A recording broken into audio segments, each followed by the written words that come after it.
Bonjour mes frères et sœurs, j'espère que vous allez bien. Moi ça va très bien par la grâce de Dieu. Aujourd'hui nous allons voir un nouveau sujet. Ce sujet il ne va pas être long. Il s'agit de es-tu en Christ ou à l'église? Pourquoi cette question? Parce que nous constatons généralement que quelqu'un peut faire 10 ans à l'église mais aucun jour avec le Seigneur Jésus-Christ. Or quelqu'un peut faire un mois à l'église ou un jour et c'est un mois ou c'est un jour il est avec le Seigneur Jésus-Christ. Nous constatons qu'il y a des personnes à l'église qui font 10 ans, mais qui marchent encore dans le péché, qui aiment encore le péché. Je vais vous raconter une petite histoire parce que j'ai rencontré des amis ce dimanche et il y en a un qui s'est islamisé. Pourquoi il s'est islamisé? Parce qu'il a eu un frère qui l'a conduit à l'église, mais il m'a dit qu'il était catholique, il est allé chez les protestants, il est rentré chez les pentecôtistes. Ce que lui cherchait, c'était la vérité. Il avait un amour pour la vérité, il cherchait la vérité. Alors ce frère l'a conduit chez les pentecôtistes où il a prié, il a vraiment trouvé la justice de Dieu. Mais il a constaté que ce frère faisait des choses qui étaient contraires à l'évangile. Et ça l'a scandalisé au point où il est sorti de l'église et il est devenu musulman. Donc je voulais vous appeler mes frères et sœurs que quand nous sommes à l'église et que nous prétendons être enfants de Dieu, nous devons marcher selon ces principes. Nous ne devons pas être dans la maison du Seigneur Jésus-Christ et vivre encore la débauche des hommes. Et si nous vivons encore ces débauches, humilions-nous devant le Seigneur Jésus-Christ car il est bon et miséricordieux pour nous pardonner nos péchés et nous faire revenir à lui. Donc sur ce, je vais prendre quelques passages pour expliquer. Nous avons Luc chapitre 11 du verset 52. Malheur à vous, docteurs de la loi, parce que vous avez enlevé la clé de la science. Vous n'êtes pas entrés vous-même et vous avez empêché d'entrer ceux qui le voulaient. Malheur à vous, docteur de la science.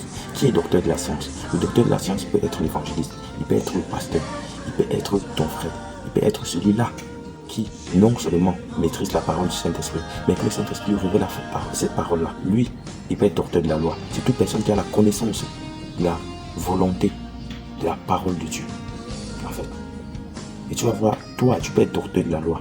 Ça veut dire, ce frère en Christ était un docteur de la loi pour ce frère qui s'est islamisé. Il était docteur de la loi pour lui. Et il a constaté que ce docteur de la loi, il avait les clés de la science.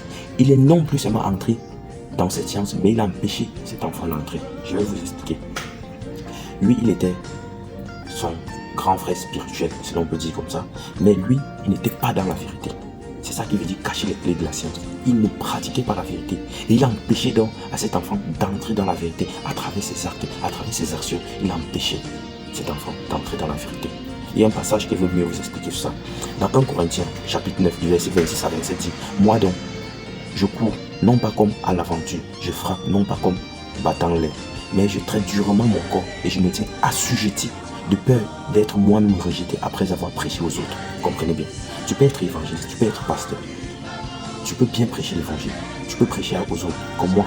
Mais si je ne traite pas mon corps, comme Paul a dit, je traite mon corps d'une manière assujettie, de peur qu'après avoir prêché cet évangile, de peur qu'avoir donné, après avoir amené les âmes au Seigneur, moi-même, je n'entre pas dans la vie éternelle à cause de mes péchés, à cause encore parce que je commets encore des fornications, des mensonges, des adultères, à cause de ces choses-là, à cause de mon orgueil.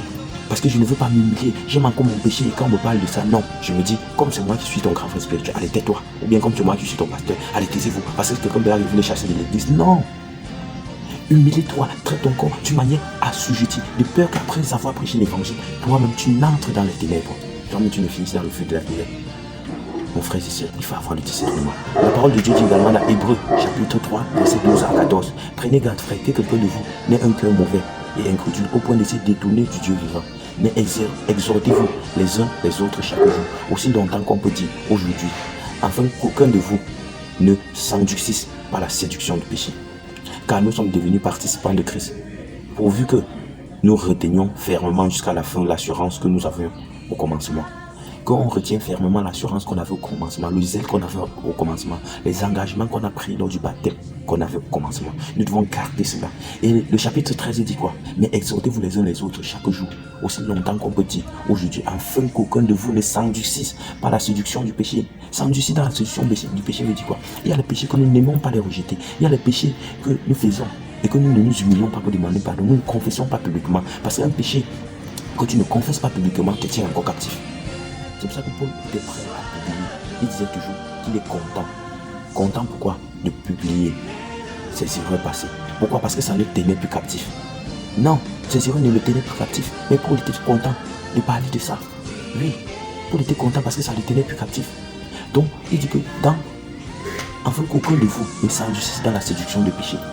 Quand le péché te séduit et que tu t'endurcis dans la séduction du péché, tu pêches davantage. Par exemple, si toi tu forniques et que tu ne peux pas te confesser, tu ne peux pas te lier, tu vas continuer à forniquer et tu vas augmenter même avec d'autres péchés.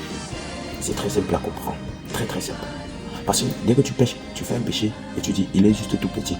Demain, tu fais un autre, ainsi de suite, et tu t'endors.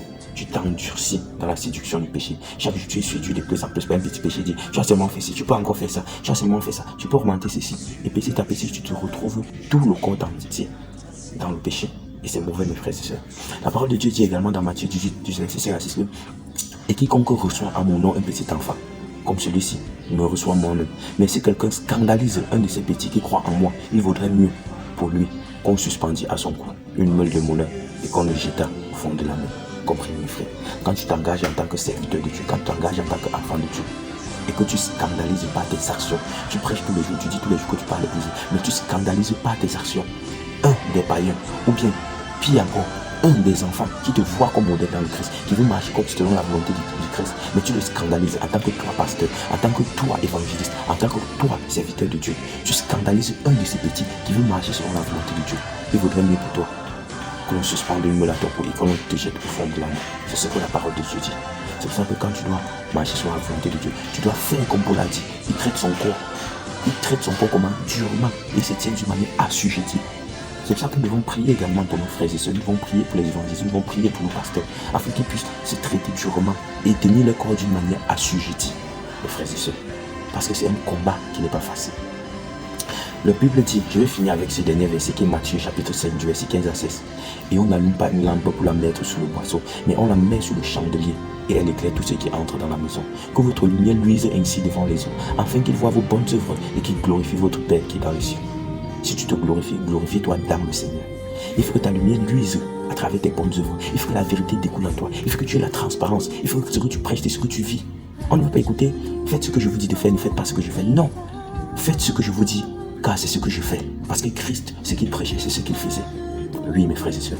Donc, il faut que ta lumière luise. Il faut que la vérité qui est en toi, il faut que l'amour de Dieu qui est en toi, ça brille à travers les bonnes actions, à travers tes bonnes œuvres, à travers ta charité, à travers ton amour pour la vérité, à travers tes conseils, à travers tes prières, à travers tes méditations, à travers tes exhortations, à travers ta charité, à travers ton humilité. Que ça prie afin que tout le monde voit et dise celui-ci est vraiment de Dieu. Parce que vous vous rappelez, il y en a ceux qui ont vu Jésus-Christ seulement à les paroles comme Nathanaël. Nathanaël, quand Jésus lui dit, avant que Simon Pierre ne t'appelle, moi je t'ai vu sur le figuier. Et Nathanaël a cru, il a dit, quand tu as cru parce que je t'ai dit que je t'ai vu sur le figuier, alors désormais vous verrez des plus grandes choses, vous verrez les anges monter et descendre du ciel pour servir le Fils de l'homme. Nathanaël a cru à cause de la parole.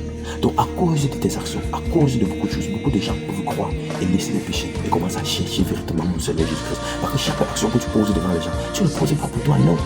Quand tu poses ces bonnes actions, même quand tu fais un péché et que tu viens, tu dis non, ne t'inquiète pas, parce que le Seigneur est miséricordieux, il pardonne tout. Confesse tes péchés, il va te pardonner. Vous savez quoi? Parfois même la personne fait la gueule, mais au fond de lui, on demande c'est et il dit Seigneur, celui-là vraiment c'est ton fils, celui-là vraiment, il cherche à devenir comme toi. Mais si tes actions le scandalisent et tu prétends être un fils de Dieu, vaut mieux pour toi qu'on accroche une meule à ton cou et qu'on te jette au fond de la mer. C'est ce que dit la parole de Dieu. C'est pour ça que nous devons nous repentir, mes frères et sœurs, vous et moi, afin que toutes choses que nous devons le faire sous la directive du Saint-Esprit. Parce que si nous le faisons de nous-mêmes, nous allons perdre beaucoup de gens. Et nous allons conduire des gens par nos actions, par nos insultes, à pécher davantage, à ne pas suivre le Seigneur Jésus-Christ. Mais la Bible a dit que bénissez ceux qui vous maudissent, aimez ceux qui vous haïssent. Oui, tu dois bénir ceux qui te maudissent et aimer ceux qui te haïssent. Oui, donc il faut ta lumière, que le Saint-Esprit nous aide, que notre lumière, que la vérité de Dieu qui en nous luise, afin que le peuple voit nos bonnes œuvres et glorifier Dieu qui est dans les cieux. Donc mes frères et sœurs, sur ce, je prie afin que Dieu nous aide, que nous soyons dans la maison du Seigneur. Et quand on dit dans la maison du Seigneur, ça veut dire que nous soyons corps et âme dans la maison du Seigneur. Il ne faut pas que nous soyons comme des chrétiens qui font 10 ans dans la maison du Seigneur, mais aucun jour avec le Seigneur Jésus-Christ. Il faut que nous apprenions à vivre une relation personnelle avec Jésus-Christ. Une relation personnelle avec Jésus-Christ à travers nos actions, à travers nos œuvres. Que la parole qui est là, que nous accomplissons dans notre vie quotidienne. Que nous vivons dans la parole, à travers la parole, pour la parole. Oui. Que nous faisons des choses comme si nous marchons nous-mêmes. Non. Nous avons Christ en nous et nous devons marcher comme Christ est. Nous l'avons laissé diriger nos vies. Alors pourquoi nous devons prendre encore nos corps à lui dans le péché? Après, il dit que Christ va sur nos corps, purifier.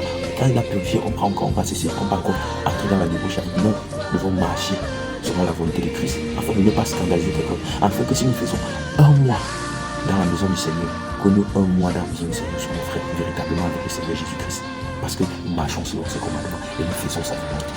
Donc, mes frères, soyons ceux-là qui marchent avec le Seigneur Jésus-Christ et non pas ceux-là qui partent à l'église pour partir. Non, soyons ceux-là qui partent parce qu'ils partent rechercher la face du Seigneur Jésus-Christ. Ils se retirent dans cette montagne-là. Ils se mettent à genoux et prient, dit Seigneur, révèle-toi à moi.